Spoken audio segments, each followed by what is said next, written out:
আমার কাছে একজন বলছে, একটা শিক্ষিত লোক, খুব ভালো শিক্ষিত লোক, আমারা বলছে হুজুর একটা কথা বলবো, কিছু মনে করবেন না তো? আমি কত লোক গাল দিলে কিছু মনে হলো না, তোমার বললি আর কি হবে বলো? জি, তাজা কাঁচা টাটকা গাল দিচ্ছে, তো কিছু হয় না। তো বলো তো হচ্ছে হুজুর, এই যে আপনাদের মধ্যে এত দলবত, এত মতভেদ, এসব কেন? আল্লাহ এক, ইসলাম এক, কোরআন এক, এত মতভেদ কেন? আরে ভাই মতভেদ এই জন্যই, মুসলমান তুমি আমিও, মতভেদ এই জন্যই, আমি মুসলমান, গায়ে বড় জামা, মাথায় টুপি, মুখ ভর্তি দাড়ি, জি 5 ওয়াক্ত নামাজ কালাম পড়ি। তুমি মুসলমান, শুট পরো, শার্ট পরো, মুখিনি দাড়ি, নামাজ কালাম পড়ো না, তো তোমার সঙ্গে কি করে মিল হবে আমার? কথা বুঝতে পারেননি? এখন বলো, তুমি যদি মুসলমান হও তাহলে আমি মুসলমান না, আমার সঙ্গে মিল হবে না তো। আর আমি যদি মুসলমান হই তাহলে তুমি মুসলমান না, তাহলে কি করে মিল হবে ভাই? তা ভদ্রলোক যদি আর একটা টু শব্দ করে, ওই বললো আর উঠে চলে যাচ্ছে, যাও। মানে খিদে ছিল তো, ভালো পেটটা পুড়িয়ে গেছে।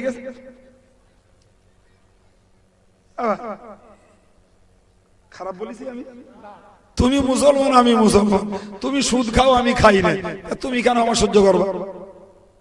তুমি মুসলমান, আমি মুসলমান, তুমি নামাজ না পড়ে হুজুর হুজুর করবা, আমি বলবো নামাজ পড়ে হুজুর হুজুর করো, তুমি তো কষ্ট করবে না, তাহলে তোমার সঙ্গে আমার হবে না তো ভাই? হবে? তুমি মুসলমান, আমি মুসলমান, তুমি গেজায় দম মারবা, বিবির উপরে গোলামের তুরুপ মারবা, জি আমি গেজায় দম মারতেও যাবো না, আমার ভক্তকে বলি গেজায় দম মারতে গেলি দেবো না, বলবো ভাই তুই তোর পথ দেখ, আমার কাছে বেকার এসে ঝামেলা করিস না। তা তুমি মুসলমান, আমি মুসলমান, তোমার সঙ্গে আমার কি করে মিল হবে ভাই? তুমি গাল দেবো, আমি ভালো কথা বলবো, তো কি করে মিল হবে? মিল হয়? কোরআনে আল্লাহ বললেন, কোরআনে আল্লাহ বলেছেন ওতে মিল হবে না, তুমি শুধু মিল খুঁজলি হবে? হ্যাঁ ভাই, ওই অন্ধকারে হাতড়ানোর কাজ না, জি ছেলে নিতে গেলি বে করতে হবে, তারপর আল্লাহ দেয় তো ছেলে দেবে, বেটে না করে ছেলে ছেলে করলি করলি পাগল বলবে তো লোক। আরে আগে তুই মুসলমানটা হ, তারপরে তুই একটা খুঁজিস রে ভাই, মুসলমানটা কোথায়? হয় আমি মুসলমান নই, না তুমি নও, তাহলে তোমার সঙ্গে আমার মিল হওয়ার প্রশ্নই তো ওঠে না ভাই। জি কি করে মিল হতে পারে? আপনি গোটা অবস্থাটা দেখুন, যেদিকে তাকাবেন একই অবস্থা দেখতে পাওয়া যাবে, একই অবস্থা। জি ভাই আশ্চর্যজনক ব্যাপার, আমরা যে সময়টা এসেছি একদম বাস্তব সময়ের চিত্রটা আপনাদের কাছে গল্প করছি। জি ভাই, তাহলে একটা মানুষ খোদার ভয় করছে কি করে না সেটা ভিতরের ব্যাপার, কিন্তু বাইরেটা দেখলে তো বুঝতে পারছিস। ভাই পারি না, বাইরেটা দেখলে বুঝতে পারছি যে আমার ভিতরে খোদার ভয় আছে না নেই, বাইরে তার কিছু ছাপ পড়ছে, পড়ে না ভাই? কেউ বললো কথার কথা, জি এই ধরা যাক, এই শিয়ারা বললো হযরত আবু বকর ওমর কাফের, সে বলতে মুসলমান, তা তার সঙ্গে আমার কি করে মিল হয়? আমি জানি আবু বকর ওমর জান্নাতি এবং জান্নাতের বুড়োদের নেতা, জোরে বলুন, হাদিসে রয়েছে। ওই লামুজাবিরে বলছে জি হ্যাঁ মুজাব মানে এরা সব মুশরিক, তা তোর সঙ্গে আমার সম্পর্ক হয় কি করে? তোর ফতোয়ায় যদি আমি মুশরিক হই, তা তোর তুই কেন আমার কাছে আসিস? আর আমি যদি না হই তো তুই হবি, তো তোর কাছে আমি যাব কেন?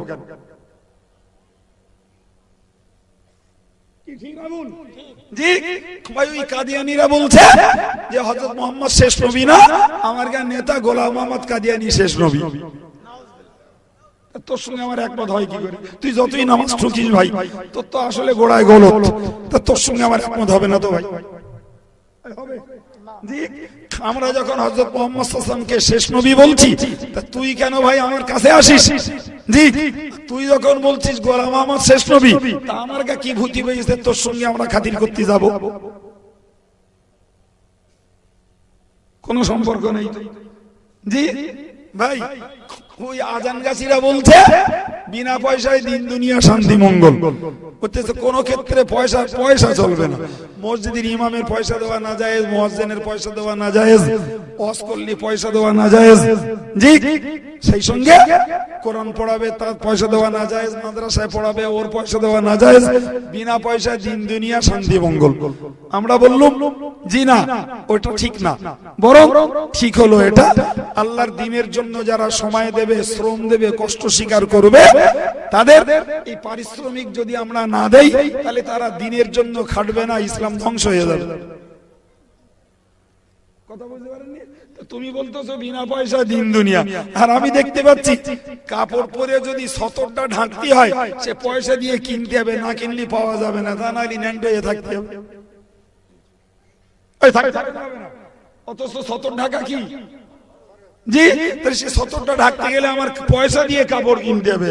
ও মাথা মোটারা বললো না বিনা পয়সায় দিন দুনিয়া, পয়সা কিচ্ছু লাগবে না, ধর্মও হবে দুনিয়াও হবে। আচ্ছা এই হয়, তার সঙ্গে আমার মিল নেই, হলো না ভাই। জি, আমরা কি বললাম যে না ওটা চলবে না। সে যখন দিনের জন্য মেহনত দেবে, মুয়াজ্জিন আজান দেবে না, বিনা মুয়াজ্জিনের পয়সা দেব না ভাই, তার কাজ কাম ফেলে রেখে সে আজান দিতে কেন যাবে? তাহলে মসজিদের আজান বন্ধ হয়ে যাবে। ইমামের পয়সা দেব না, সে কেন কাজ কাম ফেলে রেখে জমাতে নামাজ পড়ার যাবে? জমাতে নামাজ পড়ালে সব বেশি হবে। পয়সা দেব না, সে যাবে না, মসজিদের জমাত বন্ধ হবে। মক্তবের হাফেজ সাহেবটার পয়সা দেব না, আমাদের বাচ্চাগুলোর আর কোরআন শরীফ পড়া হবে না। জি, সব সব মূর্খ হয়ে থাকবে। জি ভাই, তাহলে তাদের দ্বারায় যখন দ্বীনের খেদমত হচ্ছে, তাহলে তাদের এই সময়ের বিনিময়ে, কষ্টের বিনিময়ে, জি খরচের বিনিময়ে আমাদের কিছু দেওয়াটা একান্ত দরকার। অতএব এই ধর্মের কাজগুলো যারা করছে, এদেরকে তোমরা একটা সহানুভূতি দেখাও, পারিশ্রমিক দাও।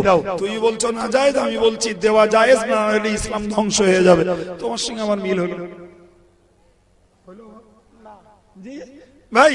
কোরআন শরীফে আল্লাহ বললেন ওয়ালা তাস্তারু বিআয়াতি সামানান কালিলা, আল্লাহ বললেন তোমরা কোরআনের আয়াতগুলোকে অল্প দামে বিক্রি করো না। একদল বললো অল্প দামে বিক্রি করা যাবে না বলে আমরা 12, 14, 16, 17 নেই। আর কোরআনের তাফসীর খুলে দেখতে পাচ্ছি অল্প দামে বিক্রি করো না মানে আল্লাহ বুঝিয়েছেন জি ওই সেই ইহুদিরা, ওরা তাওরাতের হুকুমগুলোকে গোপন করে করে পাপীদেরকে কিছু টাকা পয়সা নেনে ছেড়ে দিত, শরীয়তের হুকুম তাদের উপরে প্রয়োগ করতো না। ওদের বিরুদ্ধে আল্লাহ বললেন যে তোমরা এই টাকা পয়সা নিচ্ছ মানে ওটা দুনিয়ার স্বার্থ, পরকালের তুলনায় দুনিয়ার মূল্য অল্প, কিচ্ছু। তাই আল্লাহ বললেন যে অল্প দামে মানে দুনিয়ার স্বার্থে পরকালটা তোমরা ধ্বংস করো না। এই হচ্ছে তো কোরআনের তো আসল তাফসীর, ওই আয়াত পাকের আসল মানে।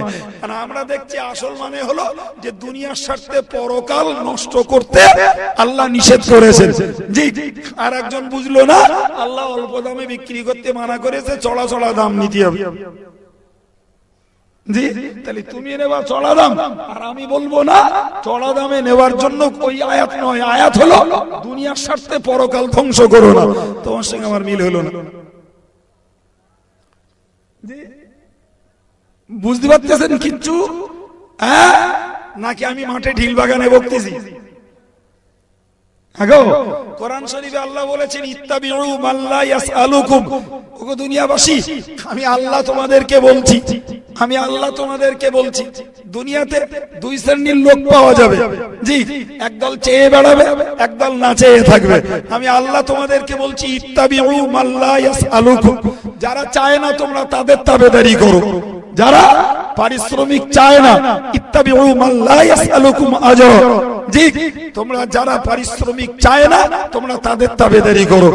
এখন যারা পারিশ্রমিক চায় না তাদের তাবেদারি করতে কোরআন নিষেধ করেছে। জি, আপনি বুঝলেন না? যারা চড়া দামে নেয় এরাই ভালো, যারা চড়া দাম নেয় না এরা ভালো না খুব একটা। সুতরাং চড়া দামে নিলি তুমি সেটা তাবেদারি করবা, তা তুমি কোরআনের হুকুম খেলাফ করবা। তোমার সঙ্গে আমার কি করে একমত হবে বাপ? কি করে একমত হবে?